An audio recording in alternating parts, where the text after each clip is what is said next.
Alrighty, what's up, ladies and gentlemen?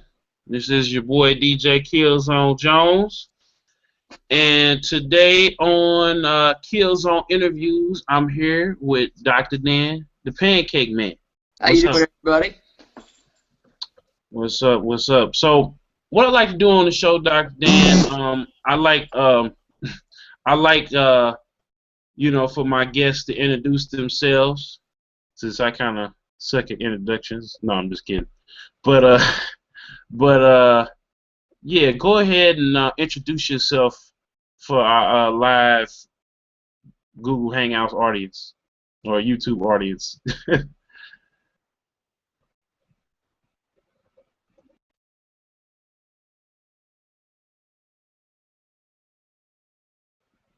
Okay, here we go.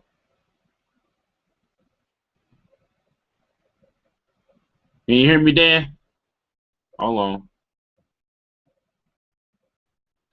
All right, ladies and gentlemen. All There we right, go. all right. So, I don't know why it does that. There was an alarm that went on the phone, and it just took the sound away from the app completely, and there was no. oh yeah, That, yeah. and I'll just reconnect. But hey, so what were you saying? Well, look, I was introducing you to the show. Well, I was gonna let you introduce yourself to the show. This, ladies and gentlemen, once again, this is Killzone interviews, and on the show today we have Dr. Dan, the Pancake Man. The Pancake Man. So, Dan, go ahead and introduce yourself to everybody, cause I kind of suck at doing introductions. All right. Well, my name's Daniel Drake. I'm a I do various arts around St. Louis, Missouri, and that's kind of been my passion for a long time. Um, but I'm most notable currently because of my pancake art, which is a huge. This is it's so strange because this has become really the defining characteristic of my life these last few months, that I'm a pancake artist. Um, but what really happened there is a couple of pictures of me doing my day job. I mean, I've worked in a diner well, I don't work there anymore, and that's part of the story. But um, so for the last 5 years, I've worked in a diner as a fry cook, and this was my day job. This is what I did to pay bills and to help me buy music equipment, because I'm in a band. I'm in a couple of bands. I do a couple of musical projects. I draw comic books. I do all kinds of art stuff that's, you got to pour a little bit of money into that to get it off the ground. And so I had a day job. And just the weirdest irony is that this pancake art, this little trick I started doing at the diner, it was really just to make my shifts go by faster and to increase tips, I guess, do little novel tricks, and like latte art, I imagine it's for the same reason. You do it to make people like it. In an ironic twist, I became super famous in around November of last year for well, I mean, I guess super famous is, I'm not like Kim Kardashian or anything, but pancakes, man. I wasn't expecting anything to come of this, and yet a couple of pictures of me doing this went viral towards the end of last year, starting with Reddit and then moving on to all the other websites, and it culminated in national media attention. I got the two biggest things I got were I ended up on the Today Show. From NBC actually called me and flew me and my buddy Hank out to New York yeah, it was quite an experience.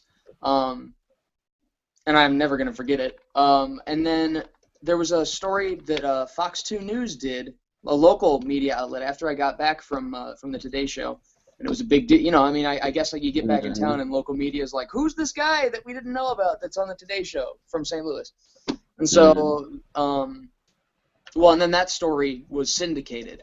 And I ended up getting some messages, and it could have been like the day after. I don't remember. It was all everything was a blur around then. But those were the two biggest things that contributed to people finding me and connecting with me on the internet, and the kind of momentum that would compel me to be where I am now. And where I am now is I am technically the world's only professional pancake artist. There's a couple other guys who do it notably. But they're all dads, and I'm the only guy who's like, I don't know, just doing it for money, I guess, for just as like a little trick, Mm. for like lots of strangers. And I mean, I imagine that's not going to always be the case, you know, because there is a market. Let me tell you, people love Pancake. Like, it's so easy when I do these events for me to like show up somewhere and blow people's minds. Mm. Sorry, Yeah. your ear off. I got a lot to say. Yeah, no, I mean, and that's amazing. You know what I'm saying? A lot of times people, you know, being that we're from St. Louis, you know, a lot of people kind of overlook our city and overlook the talent here. And you're not only a recording artist, but you're a culinary artist in the true sense of the word. You know I what I'm saying? So it's like when no, people think not. culinary arts, they think food. They just think food. But you are a culinary artist. You make the food look good. You I'm know. not sure that I would call myself a culinary artist, just because when I hear that term, I think of, I mean, I think of people that have, you know, gastronomy and people that have studied how to make things really taste. And I'm not really doing anything to the taste. It's regular old pancake batter. I'm doing I feel like calling myself a culinary artist is because I didn't go to culinary school. I did, and I don't know the first thing about, like, I mean, if you give me the instructions bit by bit, I could probably bake something pretty good. But I would not consider my art to have much to do with the food itself. But it's drawing, really. It's drawing just with a different kind of pen. You know, it's a pen that when you're done you can eat. So I mean, I would still definitely consider what I do art, just maybe not. I mean, I don't know. I guess so. Technically, it's culinary art. It just doesn't feel right. It doesn't fit, and at least the way I see it. Okay. So kind of how did you get started? I mean, you say you worked at a diner. Hmm? So what diner did you kind of get started doing the pancakes, doing your pancake art and everything? The Courtesy Diner on South Kings Highway. Oh, snap. You've eaten? Man. Yeah, I've been there. Yeah, that's I mean, that place has been very much like family for me for the last 5 years. When I graduated from high school, um, I mean, my parents split up a long time ago when I was a kid. And then they've remarried, and so I've always had like two step parents, two real parents, and my dad and stepmom were military. They moved around a lot. But what I'm trying to get to here is when I turned 18 and graduated from high school, I didn't have any immediate family left in St. Louis anymore. Everybody had moved elsewhere, save for my brother, and he and I have always had a weird relationship. Anyway, so I mean, when I got this job at Courtesy and started and I've, see the same people on a consecutive basis, and I didn't have any immediate family, I would very much compare the relationship I had with the people there to a familial one. And so I got to give them, props. For example, the when I do the pancake art, the trick is to put down a line first, your line work first, and let that get a little darker, and that's how you create shapes. That trick was not something I came up with on my own. That was actually a coworker, Tracy. We actually used to have like pancake art competitions. I mean, I was better at drawing, so I always kicked her ass, but she did some of the coolest stuff. And same with using condiment bottles, which is what I do now. I used to just use these big old drip cup bottles that are kind of like the syrup dispensers that they have at IHOP. Hey, this is Notch. He's the cat that lives here at the Save Point with me and everybody else that's working with me. I'm probably gonna end up telling you more about the Save Point. He just jumped up here.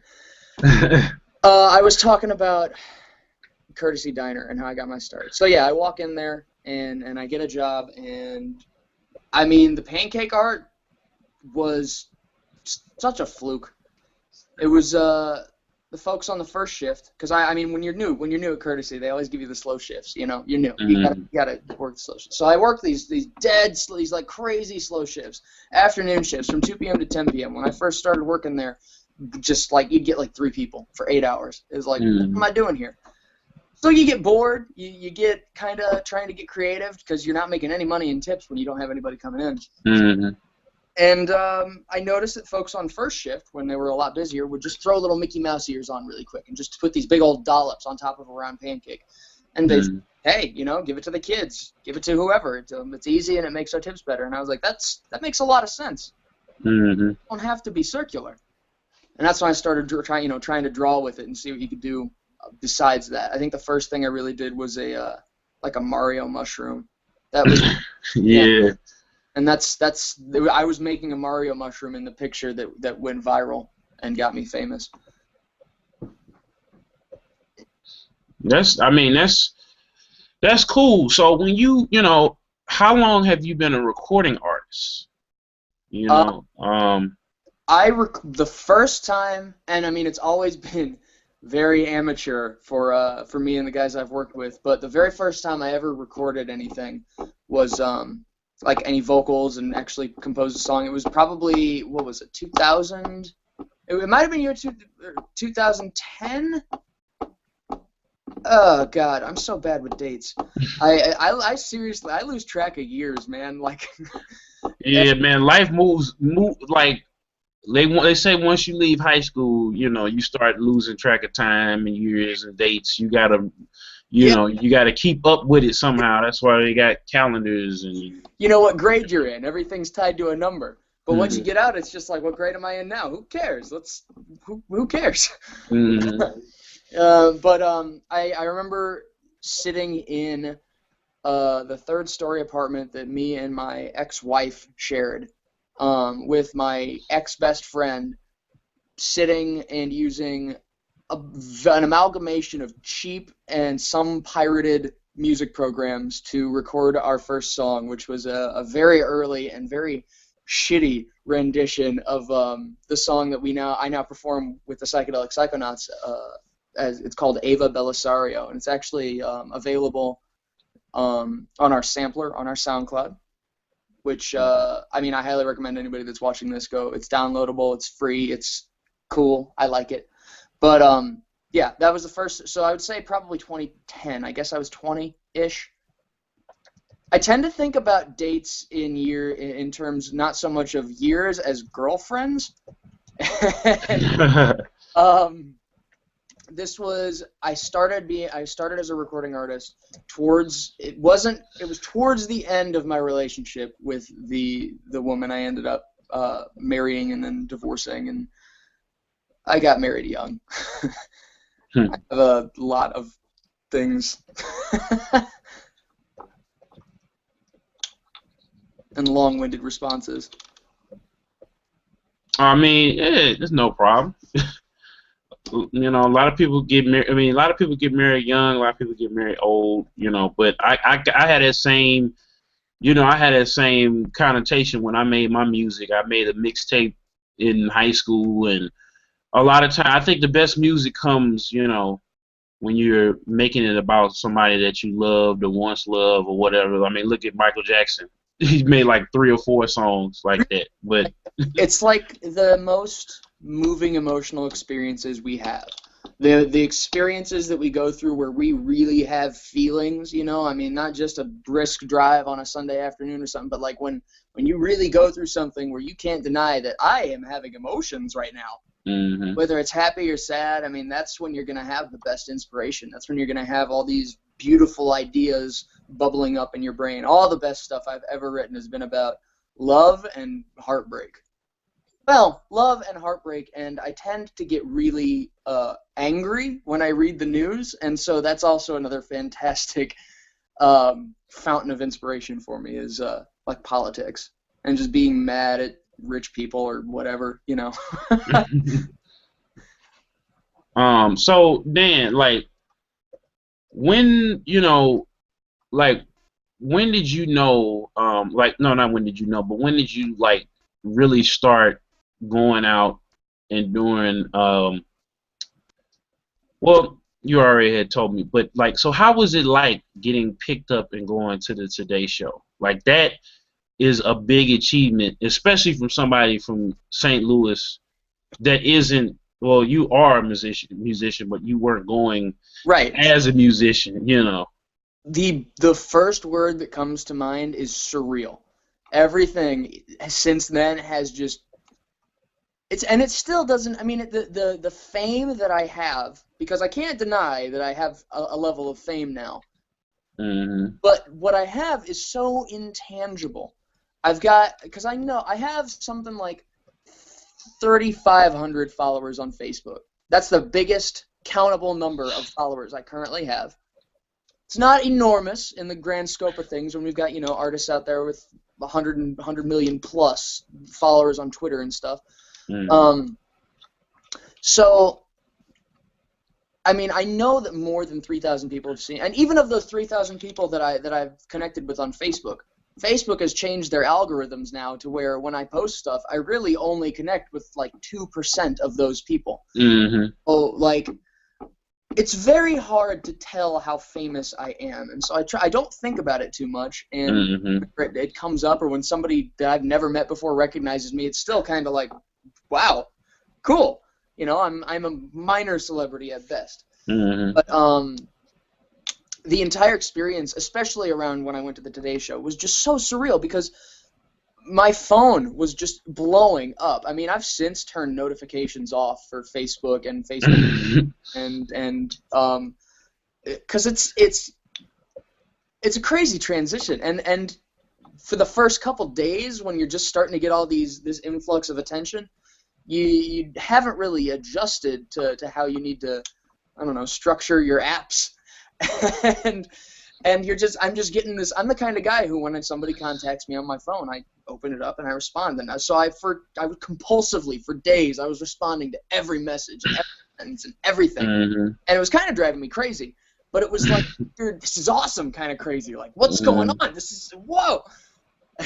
And I mean, I'm still like, I don't want to say I'm not sure how to feel about it, because I feel great about it. Like, I feel like I've been given an opportunity, like a bizarre opportunity, like a super novel opportunity to do something that, while it wasn't my original plan, it's fun and it's easy and it requires my skills and people love it and nobody else does it.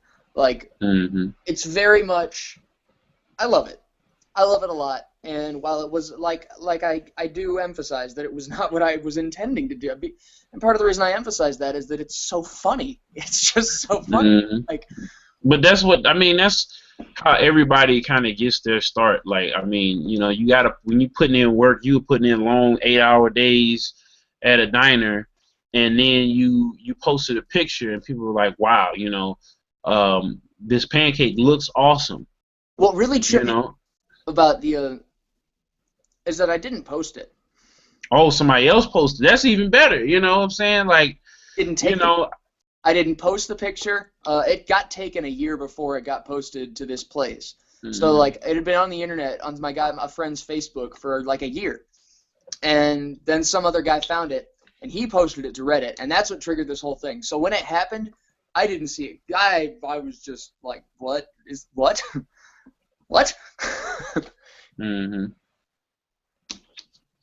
And so, I mean, that's just how it goes, then. Like, when you start, picking up steam and you start, doing something, it really, it pushes you to go forward, no matter how small or how big the success, is, and that's take the pancake art more seriously.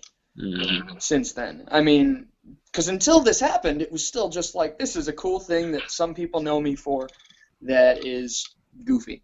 And then when it did happen, I was like, okay, I see an exit strategy here.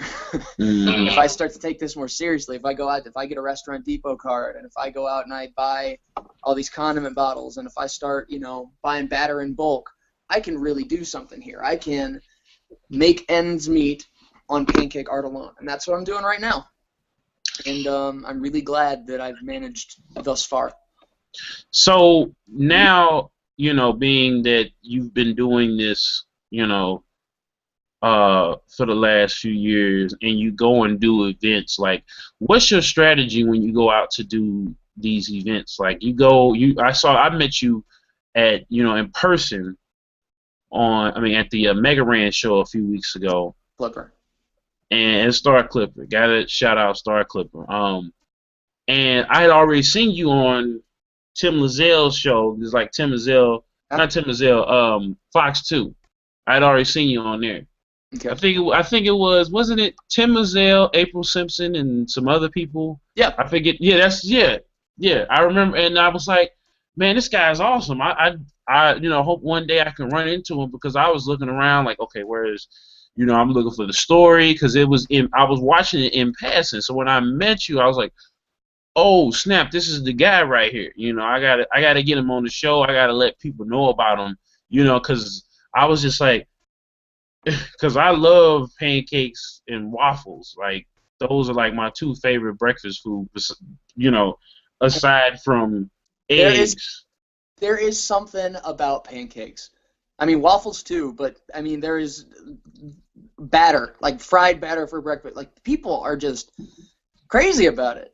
Like, I feel like I could be making art with anything else and it wouldn't get the response. Like, if I was doing the exact same caliber of portraits that I'm doing, except it was in like balloons or something, I feel like there's just a level of novelty with what I'm doing, as far as it's because people haven't seen it.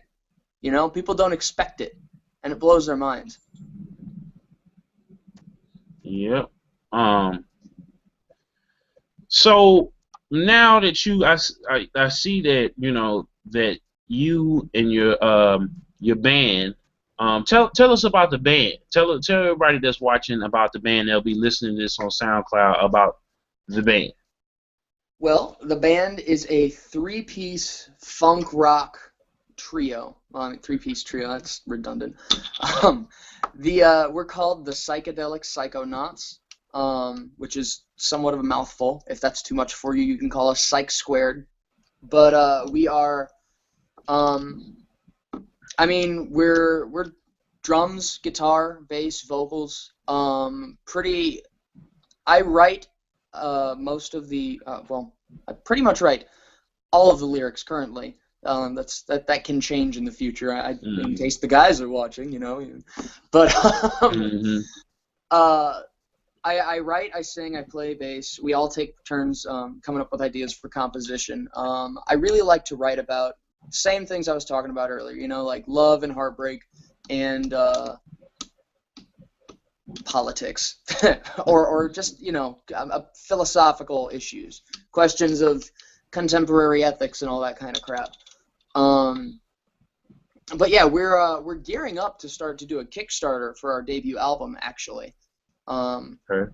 Before we launch it, we want to, because I recently, I don't know if you ever heard, but I tried to do a Kickstarter shortly after the Today Show appearance to buy and deck out a conversion van and call it the Pancake van, and I would go drive around and do events with that.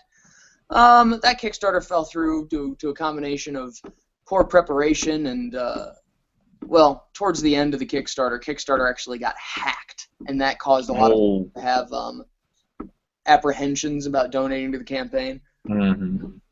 But I mean, first time we'd ever tried a Kickstarter, and we tried to shoot for $15,000, which is probably a little steep. We probably would have a better bet if we'd shot for lower and exceeded it. Mm-hmm. But it was the first time we'd ever done it, and so we're trying to make sure with this album Kickstarter that we have all of our ducks in a row ahead of time. And we've got a really nice video to put up and all the rewards plotted out. But I mean, I don't mind telling people we're going to do it. Spread the word. Mm-hmm.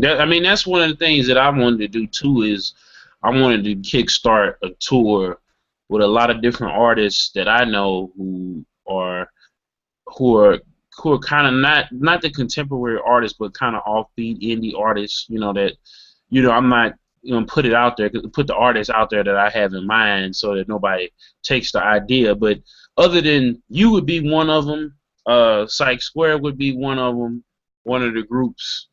But I want to keep that under wraps because I figure I would go for the gusto too, Dan. It's not, I think a lot of people, sell themselves short. And to quote one of my favorite artists, Rick Ross, you can never put a time limit on success. Like your your success as Dr. Dan, the Pancake Man, is going to open up the door for Psych Square. That was a minor setback for this major comeback. And I really hope that you do well. And, you know, I'm hoping. I mean, from the moment the call from the Today Show came in, like I was very thoroughly like trying to think of ways I can apply these successes to fuel things in the future. And I mean, just by giving me a perch, you know, like lifting me up a little bit higher so I can see some people and throw some stuff their way. That alone gives me access to the kind of anthropological resources you really need to see success. That was a weird way to say that. I mean, that's everybody has to start from somewhere. And I listened to you sent me the SoundCloud, and I've listened to pretty much all of the sampler, and I loved every minute of it. Awesome. It was like I put it on, and I was doing stuff in the background, getting the post together, and then I just stopped. I was just like, this right here is amazing, you know. And I heard some of the music before, like I said, off of Fox 2, and you know, I heard some of it. I think they only let you intro with some of your stuff, and then while they were talking over it, then when we got to the show, it was a lot of people talking around me and everything. But when I got to put the headphones on and actually listen to you guys' sampler, I was just like, this is amazing. This is what, you know, I haven't really found a contemporary group in this style since Bare Naked Ladies and Hootie and the Blowfish. Like, and you guys are just like, you guys far exceed them, and the music is so good. I see you guys really, really going a long way. And, you know, like I told you earlier, I'm going to interwove some of these songs in the interview for SoundCloud. Awesome. I'm really excited to hear it. So, definitely posting this on my page when it archives. Okay, cool. So, Dr. Dan, where do you see yourself, you know, in the next, I would say the next year. I don't like to say 5 years, 10 years, whatever, because anything can happen. I would say the next, if we are blessed enough to get the next 6 months to a year, tomorrow even, you know. Right. Where do you see yourself in the next 365 days? I'm glad you scaled that down, because those could have been wildly different answers. Oh, the cat's back. Where do I see myself in the next year? Well, I actually I have a list currently pinned to my wall above my desktop computer, because, and before I show you the list, I want to tell you why it's there. So I was talking about how I'm a sappy dude. I'm a really sappy dude. And so when I fall in love hard. But I seem to have stumbled across somebody really special. At least I think that. Of course, you know, I'm a sappy dude. So there's a chance I'm out of my mind. She doesn't seem bothered by that fact. But so I met her. She got a job at Courtesy Diner, and I trained her, and towards the beginning of this year, we started to like hang out. And at the end of February, she moved to Los Angeles to pursue her dreams as a singer and an actress and a stage combatant and a trapeze artist. She's fascinating. This has kind of had an impact on where I see myself in the next year, because I had never really thought about leaving St. Louis.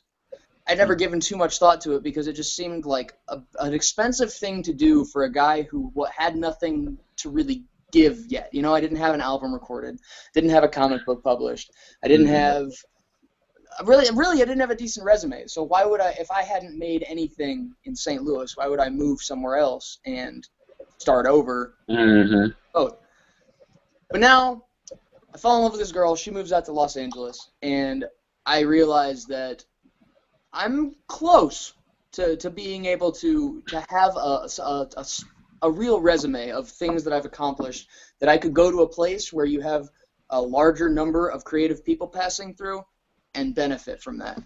Mm-hmm. So, go ahead. And I'm with you on that. You know, Yeah, it's kind of like the Great Gatsby. Spoiler warning if you haven't seen or read the book. It's like 50, 60 years old, but probably more.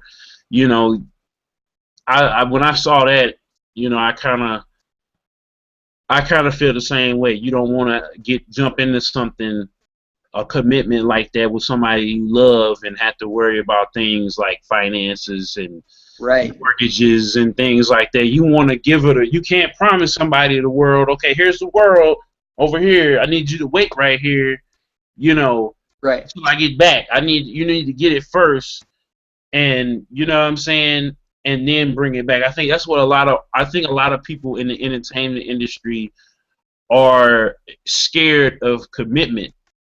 You know, I think it's because they feel like that they're gonna have those temptations thrown at them all the time. Okay, well, That's It's Dr. Dan the Pancake Man, it's DJ Killzown Jones.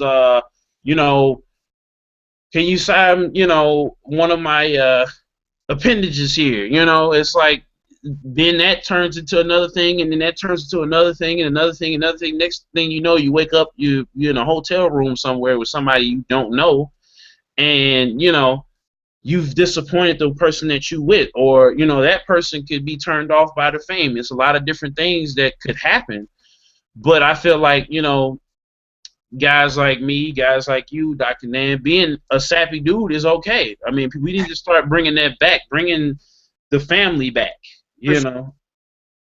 The so basically, in a roundabout way, I'm trying to say that I have because I when I we drove to Los Angeles together, and Mm-hmm. it was like the last week we spent the entire time together and just really fucking connected.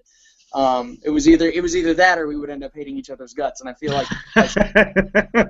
Like, why did we spend 13 hours together? right, exactly, in the car every day. Also, I don't have a driver's license, so she drove the entire way. Oh man. Still thinks I'm great. So obviously there's something there worth having.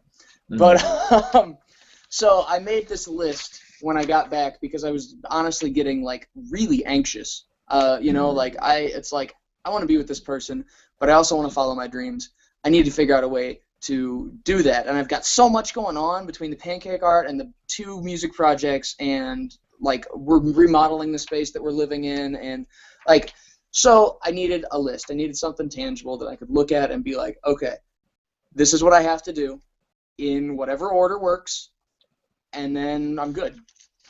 And the list is, I don't know if you can read that. Mm-hmm. I need to get a driver's license. Mm-hmm. I need to get a vehicle. We're gonna see if we can get a sponsorship to buy the Pancake van. Whoever ends up sponsoring us will buy a van and then make their logo a bunch, I guess.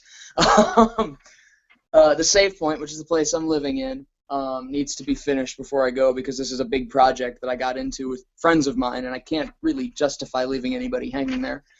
I want to make a hip-hop mixtape, and I want to fundraise the Psychonauts album, both of which I'm making progress on. We've got some folks coming to film a video to help us promote that. Mm-hmm. And I've found a producer he's actually really, really great. He makes stuff that I love. His name's he goes by Miles Tone, and so he and I are going to work together on some kind of hip-hop release. And then, well, once I do all that, resume, headshots, move to Los Angeles, be a freaking superstar, own the world. That's the plan. Just control, like take the whole world and then dominate it. Mm-hmm. And then when you accomplish all that, do you feel like you'll be able to settle down and get married? Like once you complete everything on the list, are you gonna just run out and just buy the ring and propose and jump right in? I think that all depends on timing. Mm. Variables in that soup, and yeah, not sure I can answer that. No, okay. Well, I mean, of course. I mean, it's a 365 days. Mm-hmm. I mean, of course. I mean, that's pretty big, and you said, like I say, then always set the bar high. Like, don't ever set it low. And you pretty much out the gate have set the bar high. You've raised the bar for a lot of different people that are around here, and I mean, have you've taken the event out to like to Star Clipper to different places around the city? Would you ever think about going to, say, culinary arts schools and, different schools that teach culinary arts like Forest Park or Vatterott or what's the other one? I forget the other one. And going there to, do an event for the school or. Cool to teach a pancake art like class. Well, I mean, more so to have, yeah, well, more so to have like we're doing right now. You're telling people your story, but getting with them and getting to see what they, would like, see what their goals and aspirations are. And since you didn't, go to culinary arts school, kind of talk about those different things. You see yourself being a culinary arts school spokesman because you are frontiering something that, like you said, it was a hobby for some other guys, or it was, mildly successful for some other guys, and you're making it be popular. You're taking it in stride and you're making it popular. So would you go out and speak to those kids? By nature, but I don't know. I haven't really given a lot of thought to the idea of taking it seriously from a culinary art angle because, I mean, it just doesn't register like that for me. I mean, it's there's certainly, something artistic about it, but I don't think it has.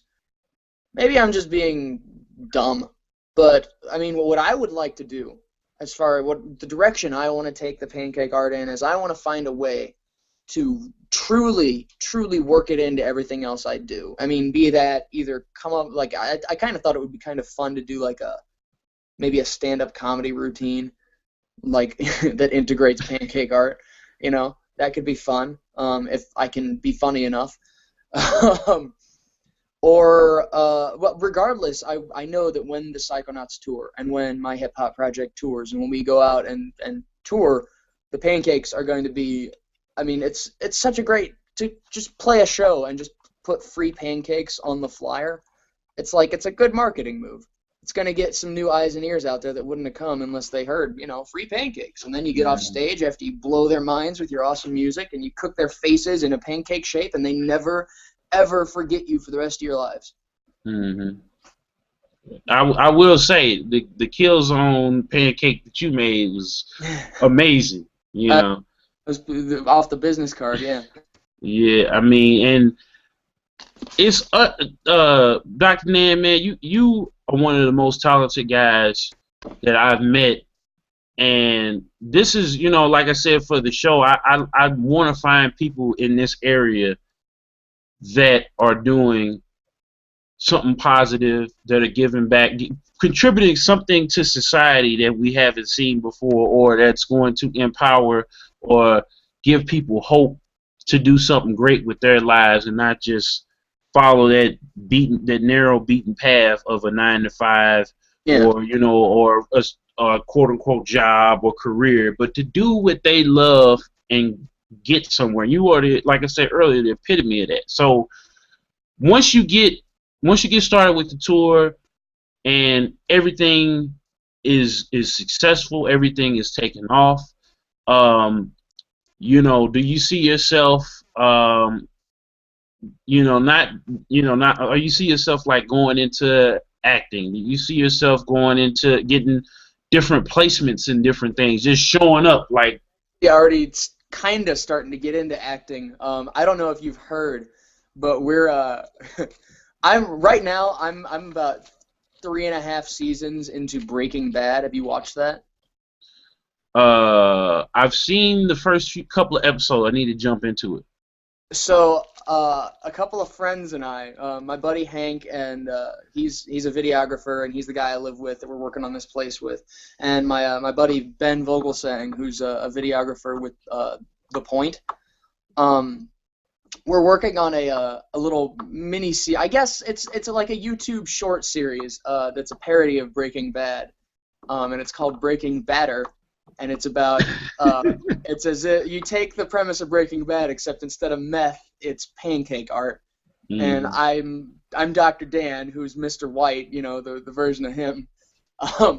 So we're like this is the first real experience I've had with anybody that actually knew what they were doing with videography, and you know they got the little marker and whatever the little board thing, action marker, and I mean it's it's real like independent, but like this is my first experience with acting, and this is definitely I have a lot of fun with it, and I like there's so many directions I want to I want to get into video game design. I've got frickin' right now I'm 17 pages into a graphic novel that's actually about well, it's called Xeno and the Psychonauts, and I mean I haven't published it yet, nor do I have real logistics for how to do that, but it's not even done yet.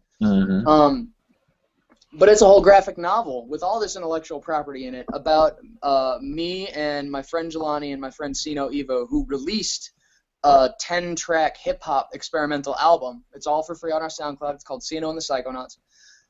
But this is a graphic novel that essentially follows the songs on the album to tell a story about us getting sucked into a video game and having to bust out. That's dope.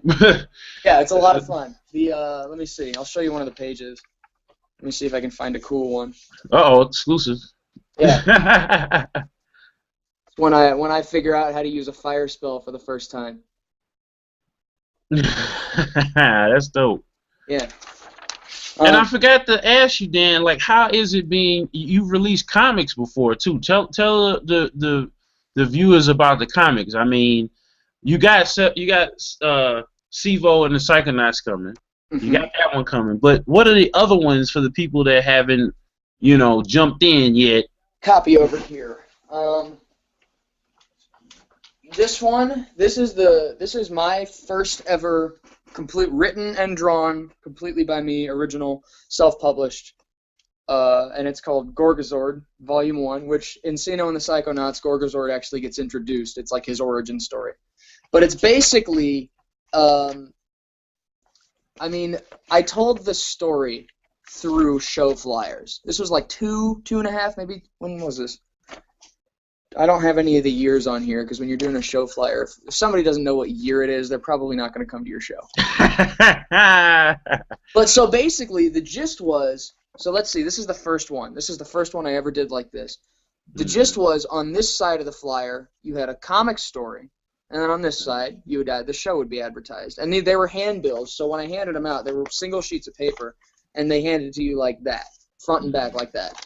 So the idea was that if you held on to these, after, you know, a couple more shows, you'd have like a narrative. You've had like a real ongoing comic book. So the flyers, I would save them and draw the story over. Best part about this idea was we were getting shows at a place called the Thaxton Speakeasy.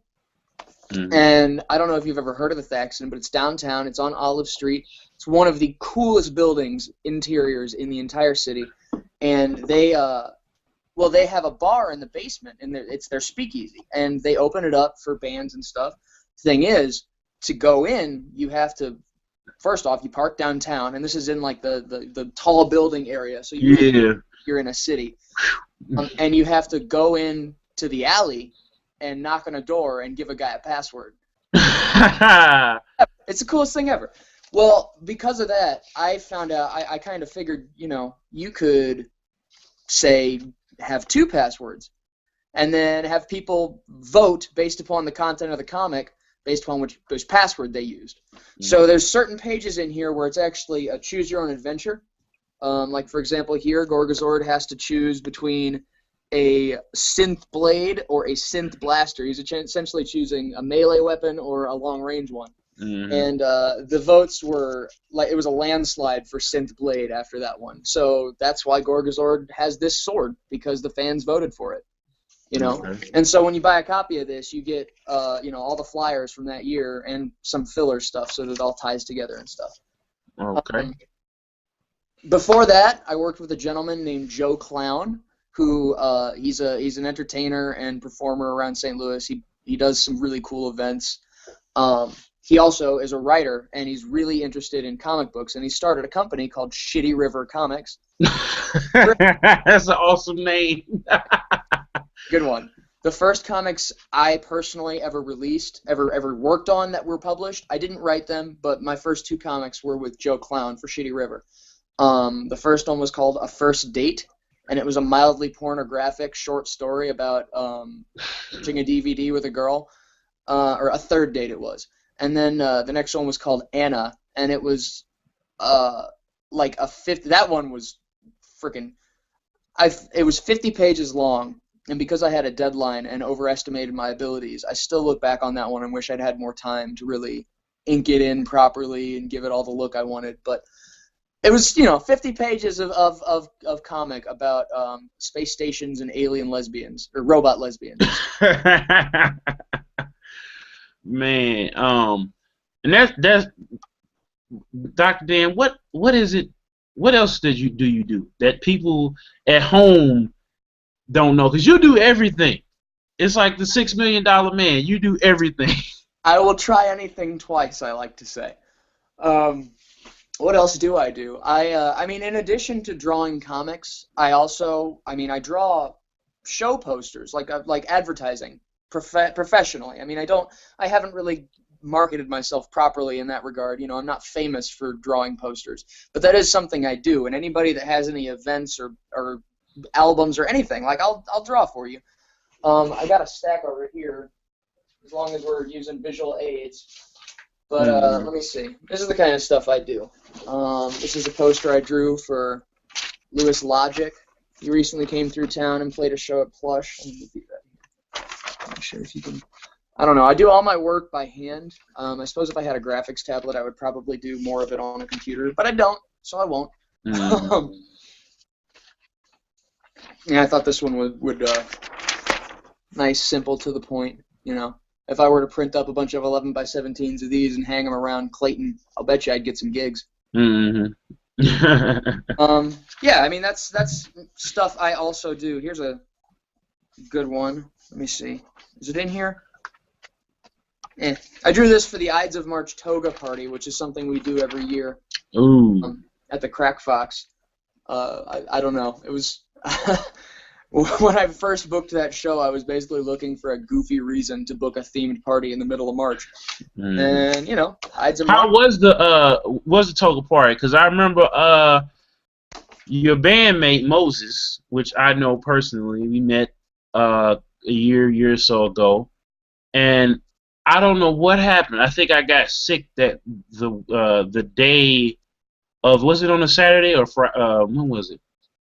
Was it this year? It was on a Saturday.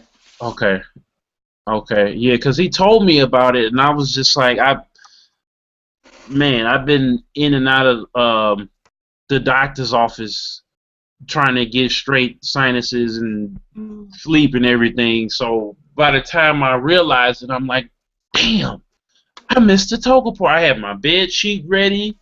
I don't use white bed sheets. We have white bed sheets. I'm like, This is the sheet I was wearing. I was wearing this pink polka dotted monstrosity. It was so much fun though. Man, and the pancakes were there too. Yeah, right? That's actually. That's something that I've like every show I book now. I try and do the pancakes just because. Well, it's so. Why wouldn't I? If I got the tools, if I got the supplies, why wouldn't I? I'm trying to make this whole thing a success. So if free pancakes are going to get more people in the door, and for the people that are in the door, if it's going to give them a more memorable experience, then you'd be crazy not to. If you want to succeed, then do it. Okay. So, Dr. Dan, can you tell the viewers where they can reach you at? Well, I've got some really easy to remember info. Dancakes.com, DANCAKES.com is basically my hub. That's where I post all my stuff. I have all my stuff from all my other accounts, Twitter, Instagram, Facebook, piped through that. So if you want to stay up to date on me, dancakes.com is great. Also, if you want to find me on any of those other social media sites, at Dr. Dancake, DrDancake. Okay. So that's Twitter, Instagram, Facebook, YouTube. Which, you know, if you wanna find the Breaking Batter, we've already got 2 episodes of it, and we're gonna film the 3rd one this coming weekend. But that's all on our YouTube, which the username there is Dr. Dancake. So yeah, there's that. Is any If you wanna book a gig with me, drdancake@gmail.com. You can reach me for pancake gigs, for flyer gigs, for whatever you need from me. drdancake@gmail.com. Go on. When can we expect the Psych Squared album and the Dr. Dan, the Pancake Man mixtape? And what's the title? Can we get the title? Those are great questions. The mixtape is definitely to be determined on the title, because the guy I'm working with, he wants to DJ for me, and he wants to focus on me and not him, which I'm totally cool with that, because but at the same time, I like to come up with names for projects, and we haven't agreed on one yet. You know, something beyond just Dr. Dan. Like, I feel like there's something a little bit more interesting we could go there, but he and I will talk about that. So as far as names for that, I can't really speak. The album, it's either just going to be a self-titled album, which I actually, because we're called the Psychedelic Psychonauts, or Psych Squared for short, because Psych, I don't know if that's apparent. Some people don't get it. But Psych Squared by Psych Squared, it would be the Psych Squared album, or, you know, Squared. I don't know. Psych Skew? Psych, something like that. So I like things to be catchy and memorable. So I would just call it, what I call it in my head is the Psych Squared album, but that's something else. We don't have an official name for it yet. Something we all sat and discussed and been like, yeah, let's call it that. But I'm gonna say we're probably within 3 months that'll be out. Like I said, I can't really pin down a date because we don't have one yet. We don't even have a launch date for the Kickstarter yet. But within the next 3 months, we should be able to bring some of that music out for folks. Okay. Stuff that's on the sampler that's demo recordings of 3 songs that are going to be on the album. So if you want to taste now, you can get it from there. Let's see here. Before we close out the show, is anything that you want to say to the listeners, the viewers, the fans, because they're going to be able to get this in all shapes, forms, colors, and waves and everything. They'll have the archived hangout that we're doing here. They'll have the SoundCloud post.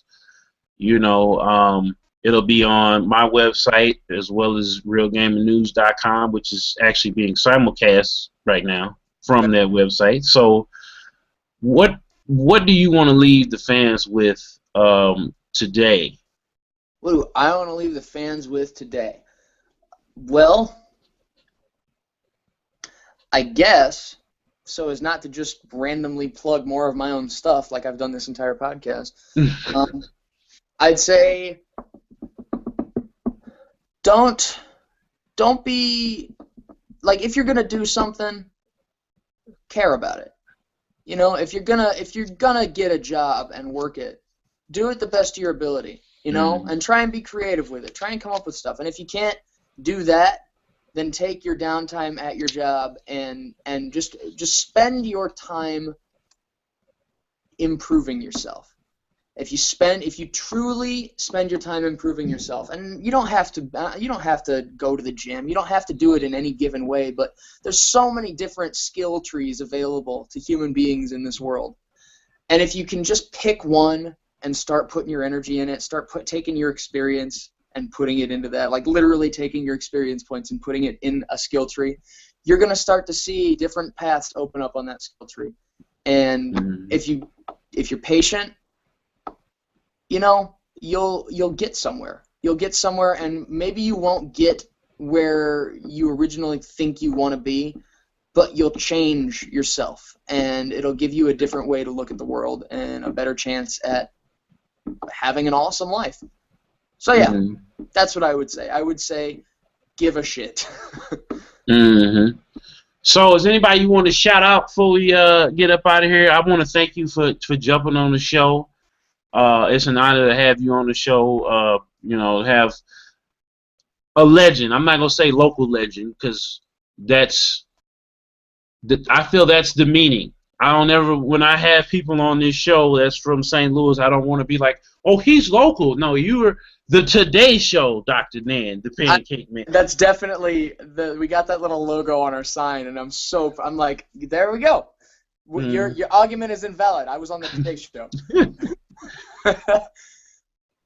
Shout outs, I would say, I mean, Moses and David and Hank and Darian and Miles and all the awesome people I work with, Mike and Joe.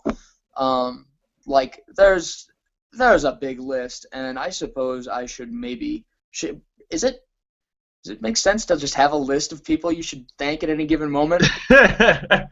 Mom! I mean, yeah. I do. I always think so. Very genuine shout out to my parents. Dad, Crystal, Mom, Jim. I have more than double the support that I feel like most people get from their families. And it's something I try not to take for granted. And it's something that I truly believe has helped me to become the person that I am in whatever regards, you know, and whatever successes I end up having. I attribute so much of that to my parents being there for me. And so, you know, that.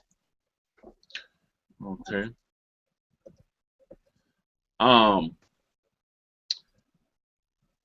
I want to thank you once again, Dr. Dan, for jumping on the show. It's been a power-packed, action-packed, wonderful hour spending time sitting down and talk to you. And, you know, I appreciate you taking time out of your busy schedule to sit down with me for the show.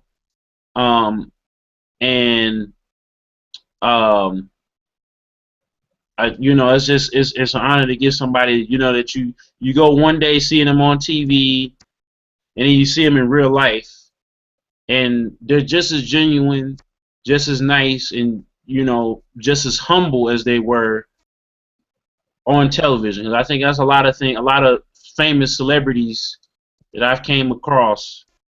They are not the same person that they pretend to be. But you are, you know, Dr. Dan, you are the same person on camera as you are off camera, and you know what I'm saying. It's rare to find genuine people that are in the spotlight like you. Cool. I'm glad you notice, and I'm glad that it's worth something, because when I started, that has terrified me. The idea that what if I become famous and I turn into a dick? I mean, you know, sometimes like my mom always tells me, real recognize real. And, you know, you either have two choices once you start, you know, being in the entertainment business, or in you know, the food service industry, or, you know, being well, I'm not going to say that because you're not classifying yourself as a culinary artist. You're a pancake artist. So being a pancake artist, you can either let the world around you change you, or you can change the world around you. Yeah. So I like to think it's both. I like to think it's symbiotic, you know, like the world is going to change you, but then you can take that and use it to change the world. Yep. So once again, Dr. Dan, I'd like to thank you for being on the show. This is Killzown Interviews. Dr. Dan, the Pancake Man, the man, the myth, the legend, in a local comic shop and speakeasy near you. Yep. Tune in, guys. All right. Later.